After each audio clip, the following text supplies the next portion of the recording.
জামায়াতে ইসলামীর secretary general মিয়া গোলাম পরোয়ার বলেছেন, অনেক কষ্ট চেপে নির্বাচনের ফলাফল মেনে নিয়েছেন তারা, কারণ দেশ পরিচালনায় জনগণের আকাঙ্ক্ষা পূরণ করতে চায় জামায়াত। ইলেকশন ইঞ্জিনিয়ারিং করে জনগণের রায়কে পাল্টে দেওয়ার অভিযোগের তদন্তে সাবেক উপদেষ্টা সৈয়দা রেজওয়ান হাসান ও ডক্টর খলিলুর রহমানকে জিজ্ঞাসাবাদের দাবিতে জাতীয় মসজিদ বায়তুল মোকাররমের উত্তর গেইটে আয়োজিত বিক্ষোভ সমাবেশে তিনি এসব কথা বলেন। ভোট গ্রহণের পর গণনা থেকে প্রতি পর্বে কারচুপি করা হয়েছে, তবে এবারে ইলেকশন ইঞ্জিনিয়ারিং এর ধরন আলাদা ছিল উল্লেখ করে জামায়াতের সেক্রেটারি বলেন, মেইন স্ট্রিম হতে দেয়নি এই কথার মধ্যে ইলেকশন ইঞ্জিনিয়ারিং এর প্রমাণ রয়েছে। I am Ox.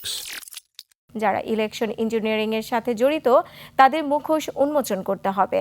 গণভোটের বিষয়ে আদালতের ঘাড়ে বন্দুক রেখে জনগণের রায়কে ফায়ার করার চেষ্টা চলছে বলেও অভিযোগ করেন মিয়া গোলাম পরোয়ার।